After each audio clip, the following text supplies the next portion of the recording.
Aniya na ang mga dagkong balita karong adlaw sa One Mindanao. Upat ka River Dam nasuta sa kabukiran sa Glan Sarangani, human ang magnitude 7.8 nga linog. Supervised preemptive evacuation sa mga nagpuyo duol sa sapa, girekomenda sa otoridad. Emergency harvest sa tilapia, gipahigayon sa Lake Cebu, South Cotabato tungod sa hulga sa fish kill.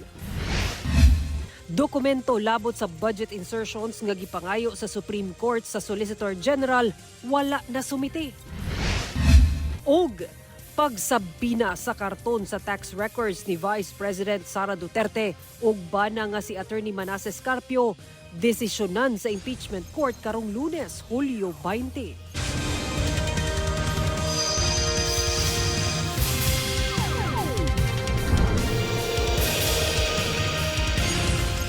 Maayong hapon Mindanao, ako si Sara Hilomen Velasco. Upat ka River Dam ang namugna sa kabukiran sa lungsod sa Glan Sarangani, human ang pagtayong sa magnitude 7.8 nga linog. Sumala sa LGU Glan, ang usa niini nga nasugdan og kabungkag, nagmugna og dakong pagbaha sa lungsod, epekto sa habagat. Supervised preemptive evacuation. Girekomenda sa RDRRMC 12 samtang gilaraw pa ang planong pag-abli sa maong river damming. Ang detalye sa report ni Efren Mamak.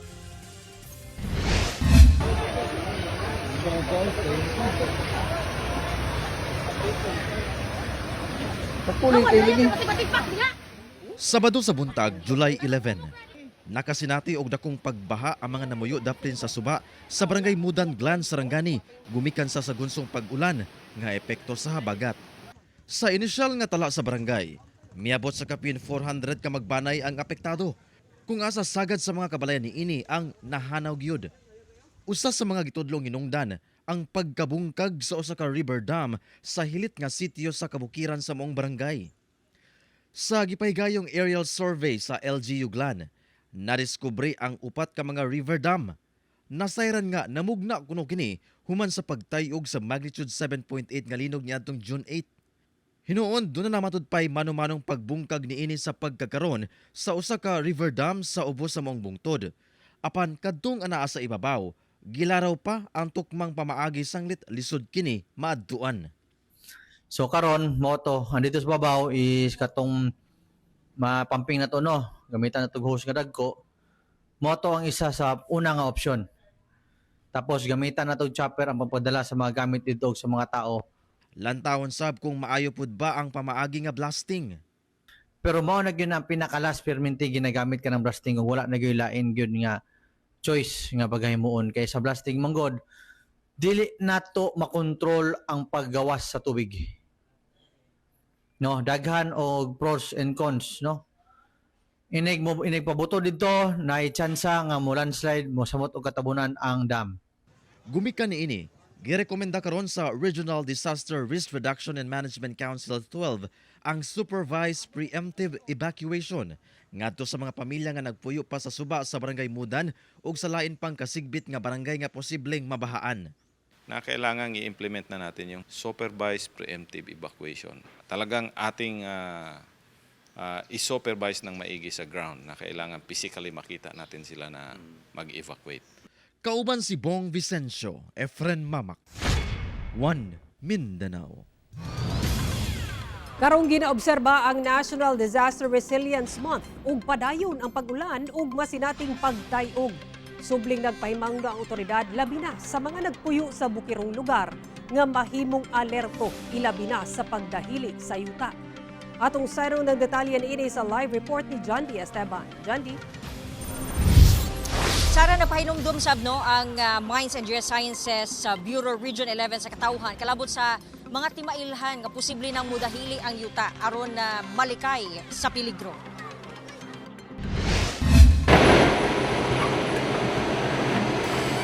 February 6, 2026, nikalas og kapin gatos ka kinabuhi ang landslide sa Barangay Masara, Mako, Davao de Oro. Daw nahanaw ang barangay sa mapa. Dihang natabunan og yuta human ang way puas kapag ulan. Sa Glan, Sarangani Province, ning bagulang, 10 ka tawo ang kumpirmadong patay sa landslide. Ang katalagman, labi na ang landslide, dili masayran kung kanus muigo apan pwedeng malikayan.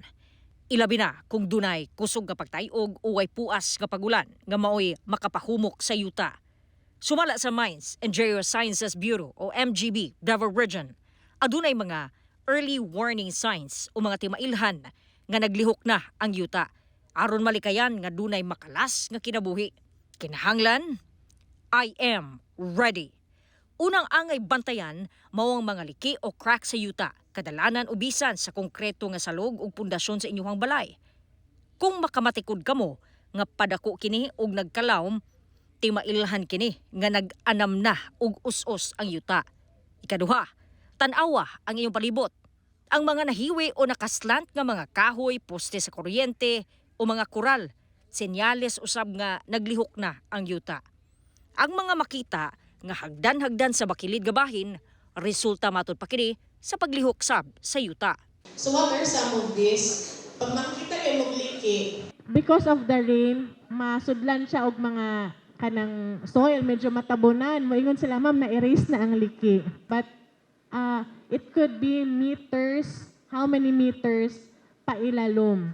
So, posible ang iyahang sa ibabaw na erase gamay, kay gitamak-tamakan, natabunan na. Inani na hagdan-hagdan, so meaning na anak kay slumping, possible slumping. Sa bahin sa tubig, pag-amping kung makakita og bag-ong mga tubod o ang yuta nga kalit lang nagbasa bisan wala pa kini nahitabo kani adto. Kung makita nimo ang bisan unsa niining mga timailhan sa imong lugar, ayaw na paghulat nga mahitabo ang landslide. Pahibaluan dayon ang inyuhang barangay o ang inyuhang Local Disaster Risk Reduction and Management Office ug pag-evacuate sa mas luwas nga lugar. Samtang sumala sa OCD-11, kinahanglan sa LGU ang 30-year nga Disaster Resilience Master Plan nga magsugod sa barangay aron mapangandaman gyud og maayo ang katalagman aron malikayan nga duna pay mamatay o maangol. Apan problema matud pa sa mga LGU ang pondo. Ayaw na mo gunahuna sa kwarta. Importante you have the plan, identified nimo ang problem, ang solusyon, then ibutang nimo sa 30 years na nga period kano sa nimo implement. So, ang akong recommendation number 1, it has to be 30 years plan, all hazard, meaning bisan wala pa mo nabahaan pero naka-record dito nga highly susceptible ang baha kana nga purok, kinahanglan na sa plano. Third, covered ang tanang territory, tanang purok sa inyong barangay should be covered with a plan. Fourth, again, it has to be institutionalized through an ordinance para permanent. Sara, gihimugatan usab no sa OCD-11 kung unsa ka-importante ang mangandam bato katalagman sa barangay level o bisan gani sa purok level aron nga malikayan ang casualty o damyos mo nang kinahanglan kanunay I am ready. Sara. Okay, daghang salamat, John D. Esteban.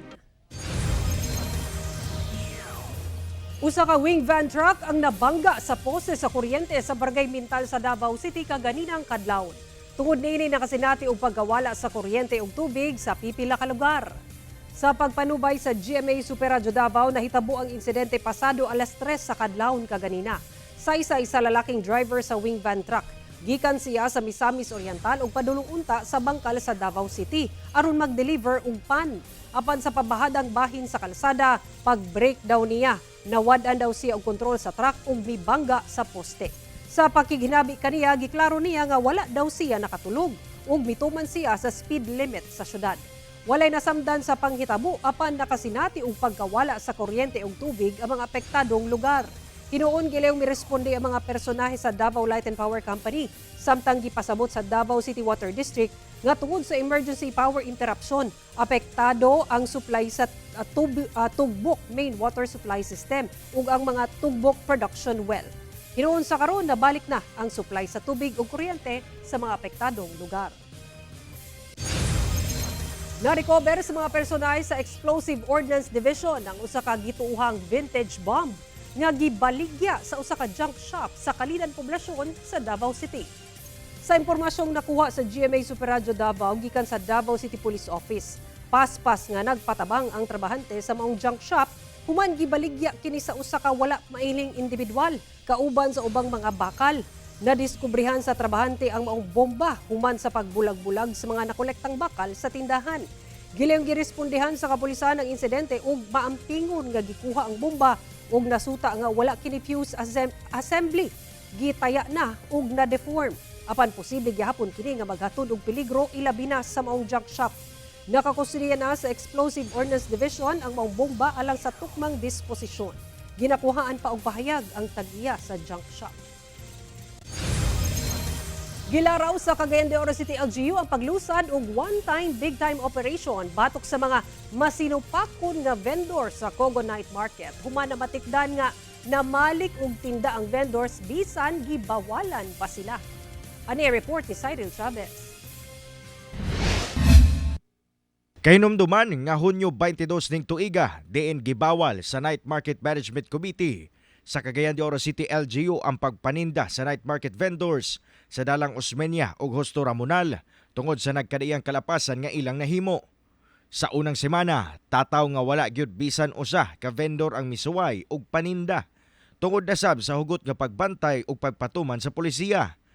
Apan human lang ang pipila ka semana, kalit na malik og tinda mga vendors bisan pa man wala pa kini gitugutan sa LGU. Kinahanglan gyud aksyonan diretso kay naagay problema nga og yun ani man gud ang atong katanawon say kung naay gamay nga violation nga dili nimo aksyonan mo dako man gyud na pagdako na mo gamot na malisod na dayon imbes nga maura ng effort nimo kay gamay pa unta mo dako imong effort mo involve ka ng daghang tao daghang opisina. Busa gidangop gilayon sa opisyal among problema ngadto sa buhatan sa Roads and Traffic Administration. Aminado matud pa ang buhatan nga aduna sila'y kalisdanan sa implementasyon, labi pa nga daghang vendors gyud ang namalik og tinda. Apan kulang ang ilang personahe. Busa plano karon sa LGU ang paghimo og usa ka one-time big-time operation aron masulbad kini nga problema. RTI man gud ako nakadala mo kog RTI sa dugay-dugay. Nagi na sila katungod nga muhawan sa dalan. In fact kanang mga naa sa daplin sa dalan nga gipang plaster nga mga unauthorized wala tubuti, i-consider na sa RTI nga common garbage. Pwede gani na siya ilabay diretso. Of course ang mapuslan panalitan ay pagkaon nito nga ipangbilin sa dalan niya nakuha sa RTI. Ihatag na dito sa mga ibutang sa SWD. Kauban si Jaybert Pairat, Cyril Chavez, One Mindanao. Nagpahigayon og emergency harvest ang pipila ka mga mananagat sa isdang tilapia gumikan sa hulga sa fish kill sa Lake Cebu South, Cotabato nga epekto sa nasinating sagunsong pag-ulan. Ang detalye sa report ni Efren Mamak. Sa aerial video, makita ang mga naglutaw ng mga patayng isdang tilapia sa mga fish cage sa usa ka lawa sa Barangay Poblacion, Lake Cebu adlawng Domingo. Hinungdan nga nagpatuman dayon og emergency harvest ang mga tag-iya niini samtang duna pay mga buhing tilapia. Gumikan sa walay booking o buyer ang uban. Ginabaligya kini sa mga kadalanan sa mong lungsod. Bagsak presyo. Gikan sa 180 pesos, mapalit na lang kini sa 130 to 140 pesos per kilo. Naapagyud daw 80 pesos na lang per kilo. Hinoon, mas maayo na lang kuno kini alang sa 700 ka mga fish cage owner kaysa sa walag yun mabaligya kay nahurot og kamatay. Matod sa fish warden nga niadtong adlawng Martes, miabot sa 13.5 ka tonelada nga mga tilapia ang na-harvest og na-sold out.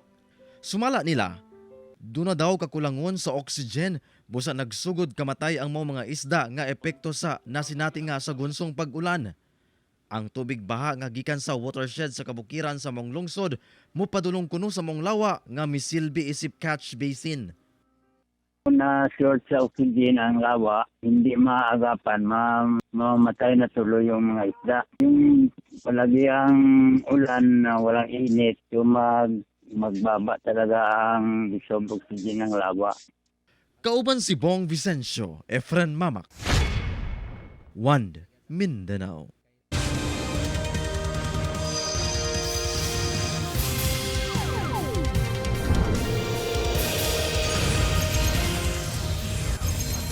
Gikumpirma sa Police Regional Office 10 nga gipailawom sa DNA testing ang patayng lawas nga napalgan sa usa ka suba sa Malidegaw SGA Barm sa Pamasin nga mutugma kini sa nawala nga hiker sa Bukidnon nga si Alcarj Zamayla.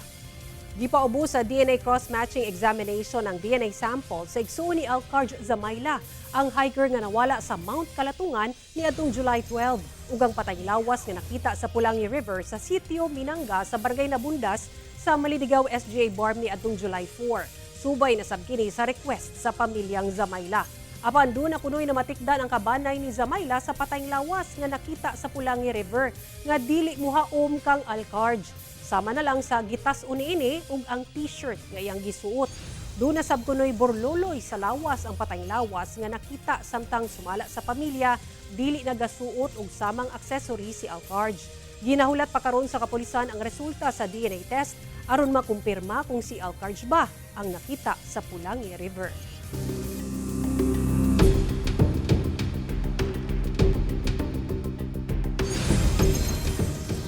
Nasabutan sa Senator Judges nga sa Lunes na desisyonan kung magpagawas og sabina ang impeachment court alang sa tax records ni Vice President Sara Duterte ug bana nga si Attorney Mans Carpio. Gianunsyo kana ni Presiding Officer Senador Cheese Escudero human ang usa ka oras nga focus sa Senator Judges sa ikaunom nga adlaw sa impeachment trial kagahapon. Una kana, nagdebate ang prosekusyon ug depensa. Punto ni House Prosecutor Representative Chel Jokno, dunay gahum ang impeachment court aron isabtina ang mga tax ug bank records sa bise. Kay dili matud pa babag ang Bank Secrecy Law ug Data Privacy Act sa usa ka impeachment trial. Sumala ni Attorney Michael Powa sa defense team. Malapas ni ini ang katungod sa bise sa due process kung musugot ang korte sa hangyo sa prosekusyon. Naga-fishing expedition lang daw ug ebidensya ang tumong sa prosekusyon. Malapasab daw ang katungod sa bana sa bise nga usa ka pribadong individual.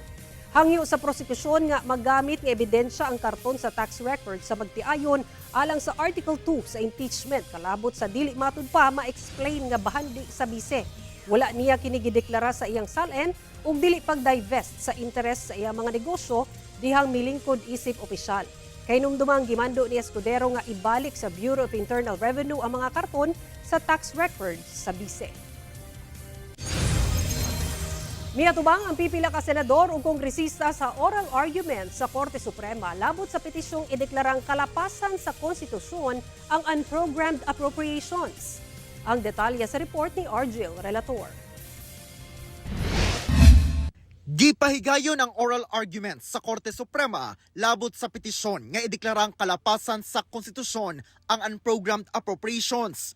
Kini ang mga alokasyon nga nalakip sa national budget nga magamit lang kung dunay sobra nga pondo ang gobyerno.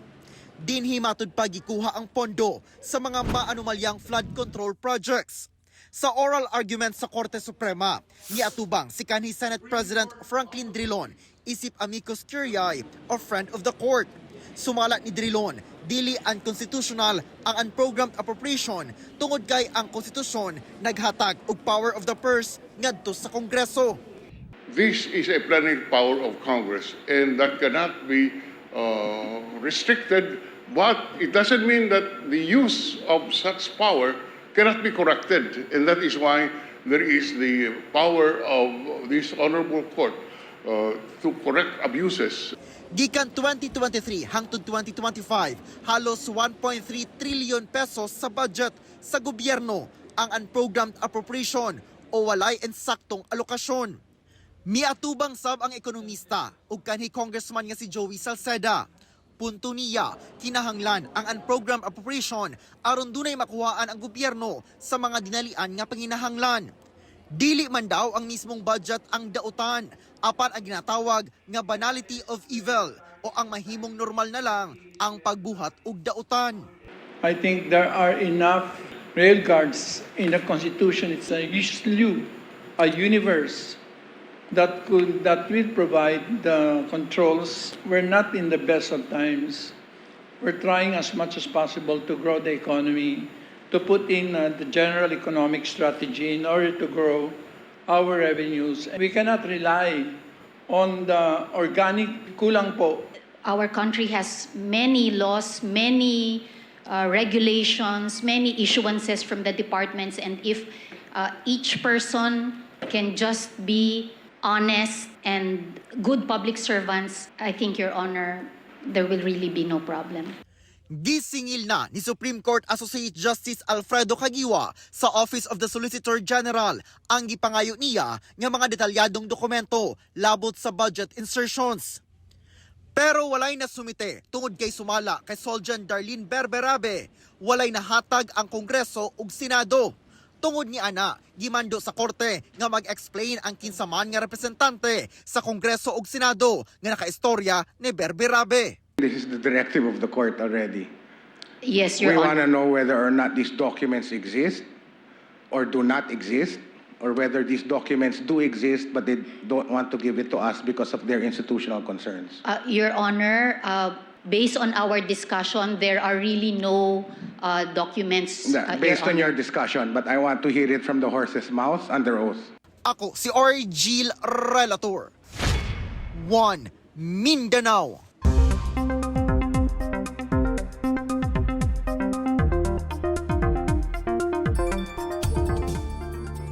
Walay na monitor nga daw tang panahon sa nasud apan ulanon gihapon ang pipila ka bahin tungod sa habagat ug localized thunderstorms.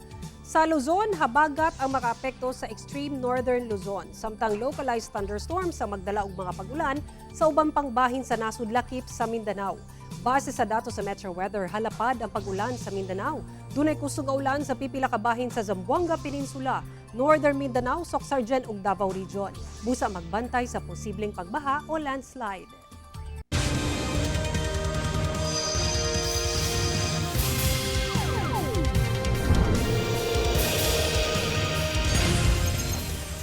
Nagtaga na karon og traffic scheme ang DPWH Region 11 human giablihan ang Bailey Bridge, kontemporaryong tulay sa Kalyawa Mandug Road sa Davao City.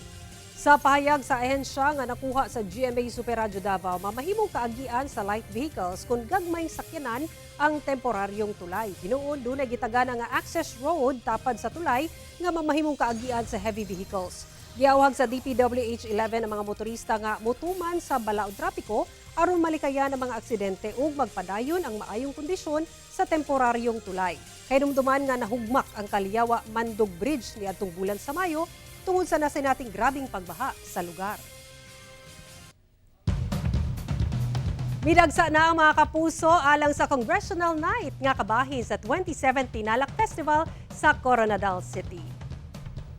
Ang ato mga kapuso karon dinha nagasadya na dina sa Tinalak Festival sa Cotabato City. Kamatikdan ang excitement sa mga kapuso nga nagsugod na og dagsa sa South Cotabato Sports Complex sa Coronadal City nga makisadya sa Congressional Night nga kabahin sa 27th Tinalak Festival 2026. Ginatangan manggod ang overload performances ug sorpresa sa mga kapuso stars nga makisadya sa maong event. Sama na lang sa youngest P-pop group nga Cloud7 ug kauban sab ang sparkle artist nga sila Vince Maristella, AZ Martinez ug Sofia Pablo. Apil sab ang The Master Cutter cast nga sila Prince Carlos, Anthony Constantino ug Shuvi Etrata. And of course, si Infinite Star Rian Ramos. Samtang naghulat ang ubang kapuso, nalingaw sab sa nagkalain-laing bahay kubo display nga gikan sa napulo ka mga munisipyo sa lungsod, kung diin gipasigarbo ang kultura ug mga produkto. Sa ato mga kapuso dinha sa South Cotabato, Happy 27th Tinalak Festival!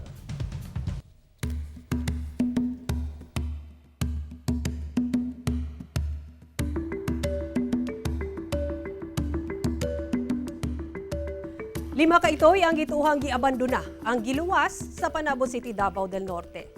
Naluwas sa mga personahe sa Bureau of Fire Protection, Panabo City Fire Station ang lima ka ito'y nga gituhang giabandona sa usa ka bakanteng luna sa ubos nga bahin sa kilid sa karsada sa Barangay Dato Abdul sa maong syudad. Kinihuman sila makadawat og taho og hangyo alang sa tabang gikan sa Panabo Animal Rescue Volunteer o PARVO. Sa pagkakaroon, ana-ana sa kustudiya sa PARVO ang mga itoy alang sa saktong pag-atiman, pagpakaon ug temporaryong kapuy-an. Tungod niini nagpahimangno ang BFP Panabo sa publiko nga magpabiling responsableng tag-iya og hayop ug dili basta-basta magpabaya o mag-abunda og mga kinabuhi. Nagsugod na ang rollout sa expanded first 1,000 days cash grant package sa Department of Social Welfare and Development alang sa mga kwalipikadong benepisyaryo sa Pantawid Pamilyang Pilipino Program o 4Ps. Gikan sa 350 pesos, ana-ana sa 750 pesos ang bulanang benepisyo sugod ni atong July 9. Gilaraw ni ining pakusgon ang suporta sa health ug panginahanglanon sa mga inahan ug mga bagong panganak nga baby sa first 1,000 days sa kinabuhi niini. Importante kini nga panahon alang sa pisikal ug brain development sa bata. Ana sa 5,536 na nga mga bagong kwalipikadong benepisyaryo nga sakop sa unang rollout alang sa pay period nga May ug June karong tuiga. Giapod-apod kini sa cash cards o registered e-wallet accounts sa Land Bank of the Philippines. Gilaumang kapin 180,000 beneficiaries ang matabangan sa expanded cash grant package sa Tibok Nasod karong 2026.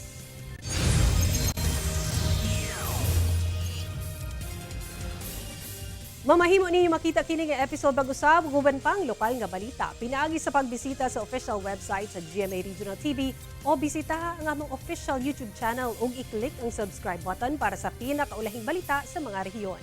Ug mao kato ang mga ulahing balita sa Mindanao karong adlaw. Daghang salamat sa atong mga kapuso sa Mindanao nga nagalantaw kanamog sa atong mga kapuso abroad. Kami ang GMA Regional TV 1 Mindanao. Walay gidapigan, walay giprotektahan. Kani adto karon serbisyo tinuod lang.